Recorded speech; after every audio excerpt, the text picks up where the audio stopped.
ये बात आप जरूर स्वीकार करें कि सोते समय आपको बहुत सावधान रहना है। और प्रायः गलती सोते समय करते हैं उपासक की, कोई प्रपंच की बात याद करते हुए या मोबाइल देखते हुए या कोई गंदी चेष्टाओं का आपकी रात बेकार चली जाएगी। अगर गंदी चेष्टा हो गई तो सुबह भी बेकार हो जाएगी, दिन भी बेकार हो जाएगा, निरुत्साहित हो जाओगे। सोते समय आपको समय नहीं देना व्यर्थ चिंतन का। उसी समय विषय चिंतन होता है, उसी समय विषय भोग की आकांक्षा जागृत होती, उसी समय विषय देखने की इच्छा होती। मोबाइल है तो जिस समय आप अपनी शैया पर जाएं स्विच ऑफ कर दें। उसमें मैसेज घंटी आने का कोई भी रास्ता मत रखें। मान लीजिए आप उपासक हैं भगवत प्राप्ति के, 30-35 वर्ष ये नहीं था तो सब मर नहीं गए थे। और बोले इमरजेंसी, जब इसकी 30-35 वर्ष से पहले इसकी कोई रचना नहीं थी, मुझे लगता है, क्योंकि 30-35 वर्ष में ही इसका विस्तार देखा है। नहीं तो कभी किसी के पास मोबाइल नहीं। कोई बड़े अधिकारी तो इतना बड़ा वो, इतना बड़ा वाला वो ऐसे रखते थे। नहीं तो मोबाइल तो हमें लगता है 30-35 वर्ष। तो फिर इमरजेंसी कैसे चलती थी? कैसे चलती थी इमरजेंसी? और आप ब्रह्मा हो क्या कि इमरजेंसी संभाल लोगे? स्विच ऑफ करो। जो सब इमरजेंसी संभालने के लिए तैयार रात दिन न सोता है, वो हर समय जागृत रहता है, वो हमारा आराध्य देव है। स्विच ऑफ करो, चिंतन लगाओ श्री जी का। ये जो रात्रि के शयन के समय मोबाइल में इधर उधर दृश्य देखने हैं, अपने सर्वनाश का बीज बोना है। मान लो, हमारी प्रार्थना मान लो, ये उस समय मन आपको परेशान करेगा जब कमरे की सिटकिनी अंदर से बंद होगी। सबसे प्रार्थना है रात्रि के शयन के समय। तो बोले फिर ठीक है 10 बजे तक देख लेंगे मोबाइल, इसके बाद शयन के समय भजन कर लेंगे। होगा ही नहीं। क्या तुम देखना चाहते हो? प्रिया प्रीतम के सिवा और कुछ क्या देखना चाहते हो? वो तो सुभग सुंदरी सहज सिंगार, सहज शोभा सर्वांग प्रति सहज रूप वृषभानुनंदिनी। हमारी स्वामिनी जी की सुंदरता छुपाने के लिए आभूषण पहनाए जाते हैं, औरों को तो आभूषण सुंदरता बढ़ाने के लिए। यहां छवि के छिपाए बे को ऐसे के दास होके क्या देखोगे मोबाइल में? क्या देखना चाहते हो? वासना की क्रीड़ा, और तुम उस क्रीड़ा को देखना चाहते हो? परमार्थ के पथिक हो। देखना है तो प्रभु को देखने की वृत्ति रखो, अन्यथा मूंद लो आंखें। प्यारे, महान फल प्राप्त करोगे। सबसे प्रार्थना है एकांत में मोबाइल रूपी दुश्मन से बचो। क्योंकि जब आप गंदी बात कहीं देखोगे तो आपके अंदर वैसे ही चिंतन बनेगा, वो ऐसे ही लगेगा मैं भी ऐसा करूं, मैं भी ऐसा भोगूं, मैं भी ऐसा देखूं। मान लीजिए आप, जब हमारे शास्त्र कहते हैं कि पशु पक्षियों के मैथुन को भी नहीं देखना है, अगर ऐसा एक बार दृष्टि पड़े तो मानसिक प्रणाम करके दोबारा दृष्टि ना देना। और आप मोबाइल में ऐसी चेष्टाएं देखोगे, कैसे आप भगवत भजन करोगे? कैसे भगवत प्राप्ति का उद्देश्य रख पाओगे? ये कलयुग की बहुत महीन चाल है कि उसके बिना काम नहीं चलेगा और हम तुम्हें काम से युक्त कर देंगे। इसके बिना काम चलेगा नहीं, तुमको रखना पड़ेगा। और जब तुम इसे रखोगे तो हम काम अपना कर लेंगे। कलयुग ने कहा हम अपनी व्यवस्था बना लेंगे। यहां कह रहे जब आप नींद में जा रहे हैं तो बिल्कुल मानो मृत्यु शैया पे जा रहे हैं।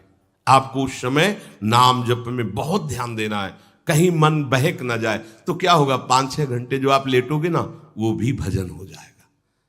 हमारा जो सततम योमाम स्मरति नित्यशा है ना, ये पूरा हो जाएगा। नहीं, उस समय हम सो जाएंगे तो हमारा 6 घंटे का वियोग हो गया, 6 घंटे भजन रुक जाएगा। और ये 100% पक्की बात अनुभव की कहते हैं। यदि सोते हुए भजन करोगे तो जगते, कई बार तो पकड़ा है कि अगर आधे पद में बेशुद्ध हो गए तो वो पद पूरा जगते ही शुरू हो गया है। मतलब बीच में स्थिति भागवती की रही। जैसे बेहोश करते समय हमने कहा था जब ऑपरेशन के हमें बता देना, तो उनका बाबा अब इंजेक्शन लगाने वाले हैं तो वो 1 मिनट हमें केवल दीजिए, अपनी चित्तवृत्ति। तो जब होश आया तो वही पहले चिंतन चल रहा था, वही चिंतन। जैसे सोने के समय हम बेहोश हुए तो जगने के समय वही चिंतन, ऐसे ही इंजेक्शन से जब बेहोश हुए और जब होश आया तो वही चिंतन चल। बहुत बड़ा चमत्कार अभ्यास का है। नींद खुले तब से लेकर गाढ़ नींद आने तक स्मरण में कभी रुकना नहीं। और आपको एक छूट दे रहे हैं।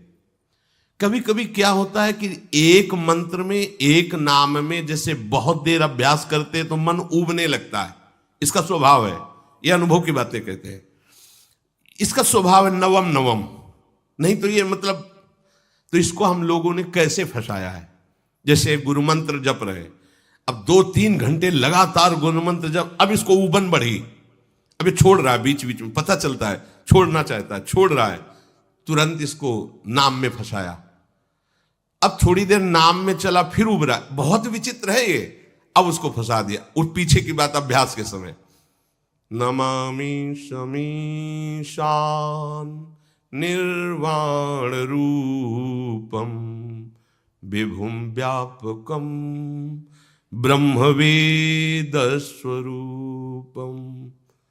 चिंतन, पदगान करे, ये भगवान शिव पदगान कर रहे हैं और उसका चिंतन, निर्वाण रूपम विभुम व्यापकम ब्रह्मवेद स्वरूपम। अब अपने यहां अवसर है, सुंदर सुंदर कोई पद गुरुमंत्र जब करते हुए मन जब उबने लगे, राधा वल्लभ श्री हरिवंश, राधा वल्लभ श्री हरिवंश, राधा वल्लभ श्री हरिवंश, इसमें भी उबने लगे, शुरू कर, जोई जोई प्यारो करे सोई मोही भावे, भावे मोही जोई, इसमें भी उबने लगे। सुधा निधि का कोई एक लाइन ले लो, ब्रह्मेश्वरादि सुदुरूह पदारविंद श्रीमत् पराग परमाद्भुत वैभव, ब्रह्मेश्वरादि सुदुरूह छोड़ना नहीं है, तू भाग में नवम नवम दे रहा हूं, नवम नवम। इसको फंसाने के लिए आपके पास अस्त्र हो, जैसे यहां चाकू, यहां पिस्तौल, तलवार, ये वो सब बिल्कुल वीर सजा रहता है, ऐसे ही अपने लोग सजे रहते। छोटा राधा, अब एकदम चिपक गया आके तो कैसे मारे, तो छोटी चाकू है ना वैसे, राधा राधा राधा, थोड़ा दूरी राधा वल्लभ श्री हरिवंश, थोड़ा और दूरी गुरु मंत्र, बड़े बड़े अस्त्र अपने पास रख ले, बहुत भाग रहा है तो फंसा दिया। प्रथम यथावति प्रणव श्री, अब लग पूरा पदगा, पूरा पदगा उसमें लग, प्रथम यथामति प्रणव। भोजन पाते समय ऐसा अभ्यास किया है, 1 घंटा के पहले भोजन नहीं होता, चाहे 2 रोटी पाना हो, समय लगता है भोजन, आराम, एक एक नाम, एक एक, कुछ भी हल्ला मचाओ, कोई फर्क नहीं पड़ेगा, अपना चलेगा। अभ्यास स्नान के समय, भोजन के समय, किसी क्रिया के करते समय, किसी से बात करते समय, सोते समय, ये विशेष स्थान जहां में सावधान रहना है। यहां भजन छूटता है, ध्यान देना, यही भजन छूटता है। चलते समय, क्रियावान होते समय, प्रसाद पाते समय या किसी से बतराते समय, ये सब भजन के छूटने के स्थान है और यहीं पकड़ना है भजन को। जब आपको बिल्कुल न लगे तो मानसिक सब बंद कर दो और गुनगुनाने लगो, जो धुनी आपको अच्छी लगे उसी में नाम, कोई नाम लेके, संसार का चिंतन न होने पावे, चाहे जो कुछ तुम जहां तुम्हारा मन आवे, गंगावरी गोदावरी, कुछ भी भागवतिक चिंतन के सिवा संसार के चिंतन न होने पाए। पहले ऐसे अनन्य बनो, फिर बाद में अनन्यता आती, रसना कटो जो अनरट। हाँ भी विषय चिंतन कर रहे हैं, प्रपंच कर रहे हैं, बोले रसना कटो जो अनरटो, और नहीं बोल सकते, प्रपंच बोलेंगे बस, रसना कटो, ये शब्द वहां नहीं आते। पहले हम आपको छूट देते, भक्त चरित्र, भगवान की चरित्र, नाम कीर्तन मंत्र, जो भी चाहो, संसार का चिंतन मत होने देना, पहले ये पकड़ो, फिर आगे चल करके जब पवित्र हृदय होगा तब ये निष्ठा आती, रसना कटो जो अन रटो, निरखियन फुटो नयन। मान लो संसार का चिंतन नहीं करने देना है इसको, आप जैसे बने वैसे करो भागवतिक चिंतन, कोई नाम ले लो, कोई मंत्र ले लो, तुम्हें जो प्रिय लगे। हम छूट देते हैं, ये हम नहीं करें कि रसना कटो जो अन रटो, ये बाद की बात है। हमें पहले इसका संसार चिंतन रोकना है। कैसे छूटेगा, कैसे छूटेगा, हमें यह पकड़ना है। नहीं तो निष्ठा की बात, जो हरि नाम जगत त्रिशिरोमणि वंश बिना कब हूं, हरिवंश बोलेंगे नहीं, हरि बोलना नहीं है, हरि बोलना नहीं, क्योंकि जो हरिनाम जगत त्रिशिरोमणि वंश बिना, हरिवंश बोलना नहीं है क्योंकि प्रपंच में रति। तो क्या करो, जो तुम्हें प्रिय लगे पहले उसे पकड़ो, ये हम अंदर की बात करें, प्रवचन की बात नहीं कह रहे। मन को फंसाना है हमें। राम कृष्ण हरि जहां लगे इसको लगा, पहले इसको फंसाओ, संसार का चिंतन न होने दे। गीता भागवत भक्त चरित्र कुछ भी कहीं भी इसे फंसाओ, पहले संसार का चिंतन न होने दो, फिर लाओ इसको घुमा के निकुंज वाटिका में। फिर तो भागेगा ही नहीं, फिर नहीं भागेगा। अब सीधे निकुंज वाटिका में किसी महाभाग्यशाली गुरु आश्रित का लगेगा, अन्यथा बहुत प्रपंची मन है। आप आश्रय इधर का लोगे, प्रपंच का चिंतन करोगे, बात बनेगी नहीं। चिंतन छोड़ना है हमें, जैसे बने तैसे संसार का चिंतन छूट जाए तो हम विजय को प्राप्त होंगे। ध्यान दीजिए, इस परमात्म तत्व को वही प्राप्त कर पाता है जिसका राग बीत गया है, खत्म हो गया है, वैराग्यवान। ज्यादा परिश्रम नहीं है वैराग्य में, विवेक नहीं होने के कारण हम वैराग्य नहीं धारण कर पाते। हम बाहरी बातों को वैराग्य ले लेते हैं, ऐसा कपड़ा बदल लेना या कपड़ा ना पहनना या लौकी का कमंडल, मिट्टी का पात्र, तो हम अपने को वैरागी। बात यहां नहीं रुकेगी। वैराग्य का इतना ही मतलब नहीं, ये भी एक बाह्य अंग है वैराग्य का, पर वैराग्य का सच्चा स्वरूप है वीतरागा। कहीं कुछ भी अच्छा नहीं लग रहा, कोई भी सुख आकर्षित नहीं कर रहा, लोक लोकांतर की प्रतिष्ठा, मान, सुख, ऐश्वर्य, व्यक्ति, कुछ अच्छा नहीं। राग खत्म हो गया।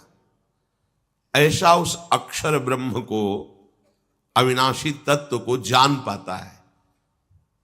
जगते भयो फिरे बैरागी। जैसी हरिवंश प्रपंच बंच सब ये काल ब्याल को खायो। हालत यह है कि जैसे सांप ने मेढक को पकड़ रखा और मेढक सामने पतिंगा को, कीड़े को पकड़ना चाहता है। उसे यह पता नहीं कि मैं खुद किसी का कवल बन चुका हूं, वो एक झटके में मुझे अपने पेट में ले जाएगा। ऐसे ही हम सब हैं, काल के द्वारा ग्रसित है। काल ने हमें पकड़ रखा है, पर हम भोग भोगना चाहते हैं। हम नाना प्रकार की मान प्रतिष्ठा पाना चाहिए, ये पता नहीं एक झटके में हमारा अस्तित्व ही खत्म हो जाएगा। जिनके अंतःकरण में किसी भी व्यक्ति, वस्तु, स्थान, पद, प्रतिष्ठा का राग ही नहीं रह गया है, उसे कहते हैं वैराग्यवान। वीतरागाः, राग ही नहीं है। जिनका अंतःकरण निष्पाप निर्मल हो चुका है, जिनके हृदय में केवल भगवत प्राप्ति की उत्कट लालसा जागृत हो गई है, ऐसा साधन संपन्न उपासक परमात्म तत्व में प्रवेश पाता है। अध्यात्म मार्ग की ऊंचाई पर वो स्थित हो जाता है। यदि छंतु ब्रह्मचर्यम चरंती, जिनकी इच्छा एकमात्र भगवत प्राप्ति की है, यदि छंतो, तो उनको क्या करना होगा? ब्रह्मचर्यम चरंती, ब्रह्मचर्य का पालन करना होगा। प्रत्येक इंद्रियों का निर्विषय हो जाना वास्तविक ब्रह्मचर्य है। केवल जनेन्द्रिय से ही ब्रह्मचर्य को नहीं लेते। हमारी प्रत्येक इंद्रिय भोगों से रहित होकर भगवत अनुराग में, नेत्र प्रभु को देखना चाहते हैं, त्वगेंद्री प्रभु को स्पर्श करना चाहती है, घ्राणेन्द्री प्रभु के श्री अंग की गंध पाना चाहती है, श्रवणेन्द्री प्रभु के वचन सुनना चाहती है। एक एक इंद्रिय अपने प्रभु में लग गई, अंतर्मुख हो गई, बाहर विषयों का त्याग हो गया। इसे ब्रह्मचर्य कहते हैं। पर प्रारंभिक ब्रह्मचर्य में जनेन्द्रिय का ब्रह्मचर्य अत्यंत आवश्यक है। यदि जनेन्द्रिय जन्य व्यभिचार दोष से युक्त है तो कदापि उसे भगवत प्राप्ति नहीं हो सकती। शुभ गति व्यभिचारी शुभ गति चाहे असंभव। और भगवत मार्ग में सबसे बड़ा दुश्मन यही व्यभिचार दोष है, काम। इसी से हमारा हृदय मलिन होता रहता है, अंधा बटे और पड़ा चबाए वाली दशा रहती है। कहते हमें 50 वर्ष हो गए। अरे 50 जन्म हो जाए तुम व्यभिचार करो, गंदी बातें करो, गंदे चिंतन करो, सो समय व्यतीत कर, अनंत जन्म व्यतीत हो गए, भगवत प्राप्ति हुई क्या? 50 वर्ष से भगवत प्राप्ति हो जाएगी क्या? 5 मिनट काफी है भगवत प्राप्ति में, एक बार नाम काफी है। वो स्थिति तो लाओ। बार बार बहिर्मुख वृत्तियों के द्वारा विषयों में सुख बुद्धि कर लेने से हमारा सारा का सारा अध्यात्म चिंतन बदलता रहता है, इसलिए लाभ नहीं मिल पाता, एक रस चिंतन नहीं रह पाता। बार बार विक्षेपी विषय करते रहते हो, हम सहते रहते हैं और भोगते रहते हैं। एक बार तो हिम्मत करके उठो, अब लो नशानी अब ना नशई हो, एक बार तो दृढ़ बनो।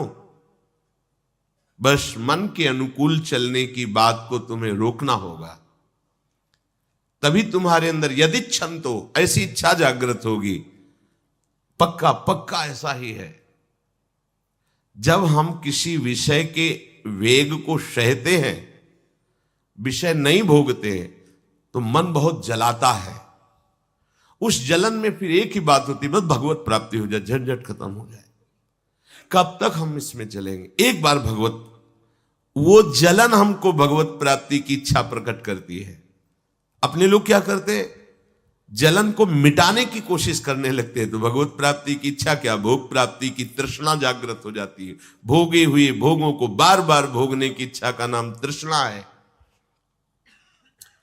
बाहर और भीतर से कोई सहयोगी नहीं, जल रहा है उपासक, तब रास्ता निकलता है भगवत प्राप्ति का, तब इच्छा प्रकट होती। अब नहीं, बहुत जल लिया, अब तो केवल प्रियाजू के समीप जाना है, अब तो प्रभु के सानिध्य में रहना है, नहीं इन भोगों की जलन में जलना है। पर यहां तक पहुंचने के लिए जलना होगा, तभी लिखा सहित सहित बाढ़ भगति तास्तितिक्षस्व भारत, क्योंकि आगमा पाइनो अनित्यास, ये नाशवान काम क्रोधादि तुम्हें प्रेरित करेंगे, तुम इनके वेगों को सह जाओ, ये स्थायी नहीं है। आगमा पाइनो है, आने जाने वाले हैं, और ये सहन करने से नष्ट होते हैं, भोगने से बढ़ते हैं। यदि क्षंतो, अगर भगवत प्राप्ति की इच्छा है तो ब्रह्मचर्यम चरंती, ब्रह्मचर्य का पालन करना ही होगा, इसमें कोई गुंजाइश नहीं, क्योंकि आप चल ही नहीं सकते। ध्यान से सुन लो, ये मनोरंजन का मार्ग नहीं है, इसमें मन ही मार तनहारिक वृंदावन में गाज, इसमें मन मारना होगा। प्रायः ये मन को दुलार करने वाले लोग कभी भाग्य से सत्संग में भी आ जाते हैं, कभी श्री विग्रह के दर्शन करने भी मंदिर पहुंच जाते हैं, कभी तीर्थ याटन भी करते हैं, पर इनका कोई लक्ष्य नहीं होता। आज सुन लिया सत्संग, बढ़िया है, लक्ष्य नहीं होता। यहां लक्ष्य वालों की बात हो रही। यदि क्षण तो, यदि तुम्हारी ऐसी इच्छा जागृत हो रही किसी जन्म में भगवत प्राप्ति करनी, तो ब्रह्मचर्यम चरंती, आप सच्ची मानिए, जिसके निकालने में तुमको सुख की अनुभूति हो रही, उसको रोकने में कितनी सुख की अनुभूति होगी। उन्मत्त हो जाओगे, बहुत जल्दी आपके सारे के सारे करण भगवदाकार होने लगेंगे यदि आप ब्रह्मचर्य का पालन करेंगे। शरीर स्वस्थ, हल्का, मन प्रसन्न, नींद आदि पर विजय, कितने गुण ही गुण। और ब्रह्मचर्यहीन आलस्य, प्रमाद, भोगों का चिंतन, मन का डिप्रेशन में पहुंचना, कमर में दर्द, टांगों में दर्द, सर में दर्द, घबराहट होना, बिना किसी कारण के मन भयभीत हो रहा है, भोजन अपच हो रहा है, बिना किसी प्रक्रिया के वीर नाश हो रहा है, बिना किसी प्रक्रिया के। काहे को मृत्यु स्वयं स्वीकार कर रहे हो, ये मृत्यु है। चाहे भगवान दत्तात्रेय जी बोल रहे हैं या भगवान कपिल देव जी बोल रहे हो, जब उपासक को संबोधन करते हैं भगवत प्राप्ति के लिए, तो कहते हैं कि इस भोग वृत्ति को साक्षात मृत्यु रूप देखो, ये मृत्यु है तुम्हारी।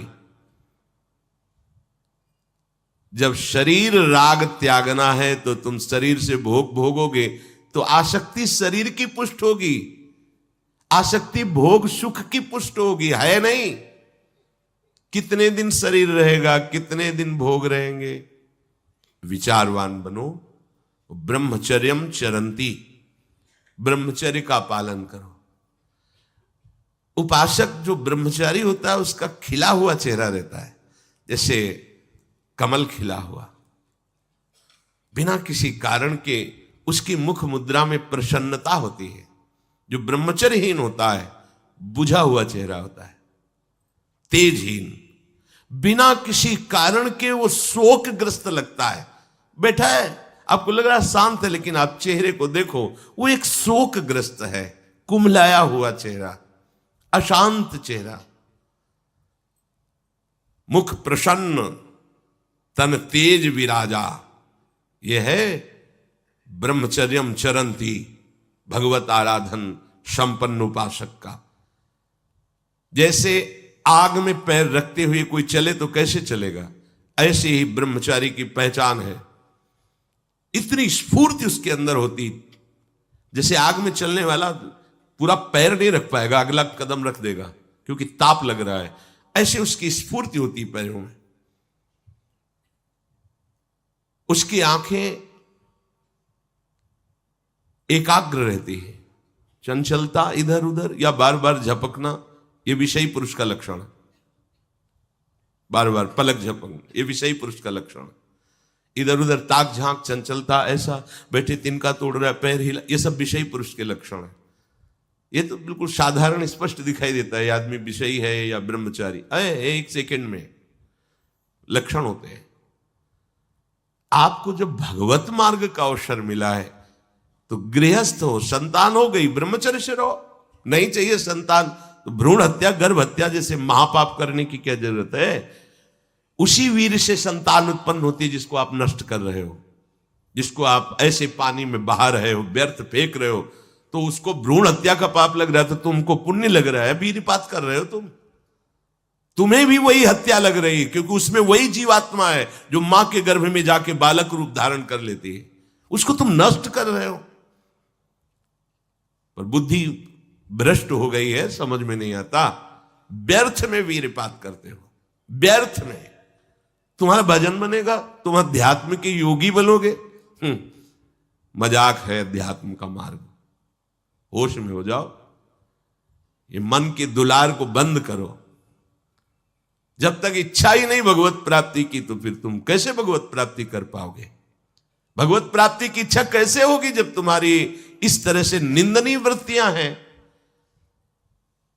इंद्रियों को दुलार कर रहे हो, मन को दुलार कर रहे हो, भगवत प्राप्ति चाहते हो, आचरण नीच और चाहते हो उच्च पदवी। सावधान हो जाओ।